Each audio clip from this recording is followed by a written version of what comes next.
Tonight, somewhere in the world, a parent will stand in a doorway and watch a child sleep, trusting the quiet of the house, the locked door, the clean sheets, the soft breathing, and the simple belief that morning will come. That kind of safety feels normal now, but for ancient humans, keeping a child alive through the night was never something they could assume.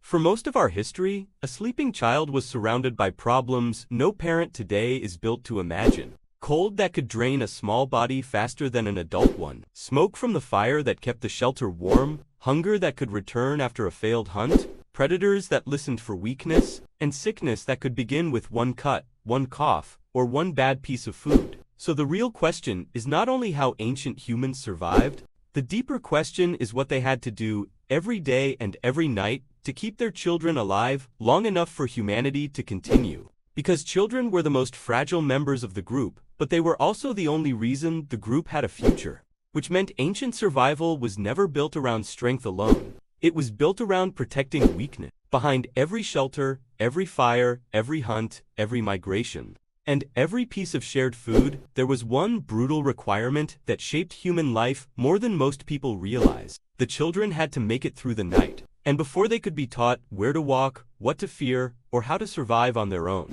ancient adults had to solve the first and most immediate problem, keeping a small body warm in a world that constantly tried to take heat away. For an adult, cold is dangerous, but for a child, cold is faster.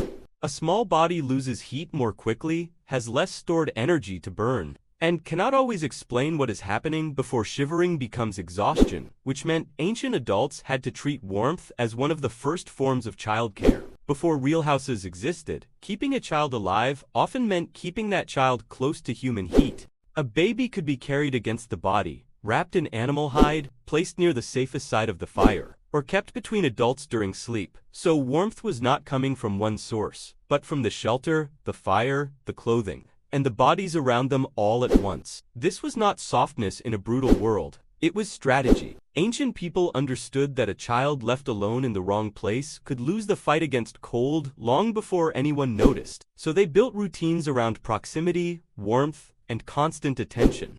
The warmest areas of a shelter were not random spaces, because children, infants, the injured, and the elderly would have needed the most protected zones, away from the entrance, away from direct wind, and close enough to heat without being close enough to smoke or flame. Even clothing had to become part of the shelter. Fur, hide, grass padding, and wrapped layers helped create a tiny protected climate around a child's body, turning the adult's knowledge of animals, weather, and materials into something deeply personal.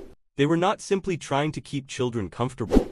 They were trying to keep the future of the group from freezing before it ever had the chance to grow. And once warmth was protected, the next problem became just as serious. Because a warm child still could not survive if the group could not feed them when the land stopped giving food easily. If this changes the way you see ancient humans, subscribe to the channel, because every story here follows the same idea. The things we call normal today often began as desperate solutions created by people trying to keep someone alive. Once warmth was protected, ancient humans faced the next problem, and this one could not be solved by a fire or a shelter. A child had to eat. That sounds simple today, because food is stored in kitchens, bought in stores, and prepared whenever a child is hungry. But in the ancient world, food was never guaranteed, and the youngest members of the group were often the least able to wait. For infants, survival began with the mother's body, because milk was the first food, the first medicine, and the safest nutrition available in a world without bottles, formula, clean containers, or reliable substitutes. But breastfeeding also meant that the survival of the child depended on the survival and strength of the mother, which meant the entire group had a reason to protect, feed, and support her. As children grew, feeding them became even more complicated, because they could not immediately chew tough meat, digest every plant, or compete with adults when food was scarce. So ancient caregivers had to prepare food differently. Meat could be softened, fat could be shared, marrow could be scraped from bones, plants could be crushed, and adults may have helped make difficult foods easier for small mouths and weaker stomachs. This was not modern parenting, but it was careful, practical, and constant. A child did not survive because one person cared at the right moment. A child survived because food moved through the group with memory and purpose, from hunters, gatherers, mothers, older siblings, and elders. all connected by the same silent rule. The smallest bodies had to be fed before weakness became irreversible. But even warmth and food were not enough, because, in the ancient world, no parent could watch every danger alone. That is why the next survival strategy depended on the group itself. In the ancient world, no parent could protect a child alone for very long. One adult could not gather food, watch for predators, keep the fire alive, repair tools, carry water, care for the sick, and still notice every moment when a toddler moved too close to danger. So, children survived because protection was shared. A baby was not only held by a mother, and a child was not only watched by a father. Because grandparents, older siblings, aunts, uncles, and other trusted adults all became part of the safety system around the youngest members of the group. This may be one of the most important things ancient humans ever did. They turned childcare into a group strategy. An older child could help keep a younger one close to camp.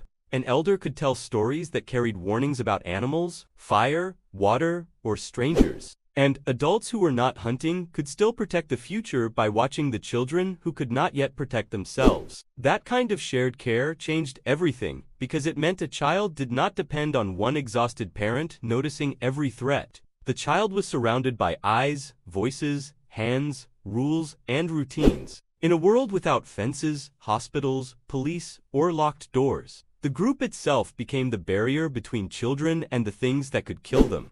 And this is where ancient humans become even more impressive, because they did not only keep children alive by guarding them, they kept them alive by slowly teaching them how to read danger before danger arrived. That final strategy may be the reason we are here at all. The final way ancient humans kept children alive was the most powerful one, because eventually, every child had to become more than protected. They had to become aware. A child in the ancient world needed to learn the difference between safe fire and dangerous fire, between edible plants and plants that could make them sick, between animal tracks that meant food and animal tracks that meant they should stay close to camp. They had to learn which sounds mattered in the dark, which adults to follow, which places near water were dangerous, and why silence could sometimes keep a whole group alive. But ancient humans did not teach survival in classrooms. They taught it through repetition, imitation, stories, games, warnings, and daily work. Long before a child fully understood that these lessons were not just traditions, but protection, a child watching someone scrape hide was learning clothing, a child helping gather small pieces of fuel was learning fire, and a child hearing the same story again and again was learning where fear belonged. This is what makes ancient childhood so different from the modern one. Today, we often protect children by removing danger from their environment. But ancient humans had to protect children by teaching them how to recognize danger inside the environment. And if you want more stories about the survival skills that shaped human life before the modern world existed, subscribe to the channel and leave a comment with the ancient question you want answered next. Because the deeper we look into the past,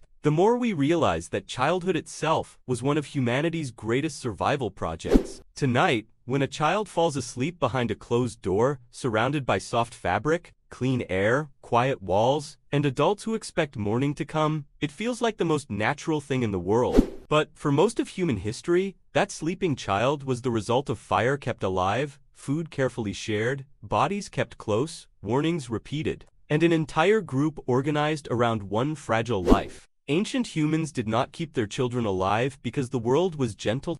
They kept them alive because they learned how to become gentle in a world that was not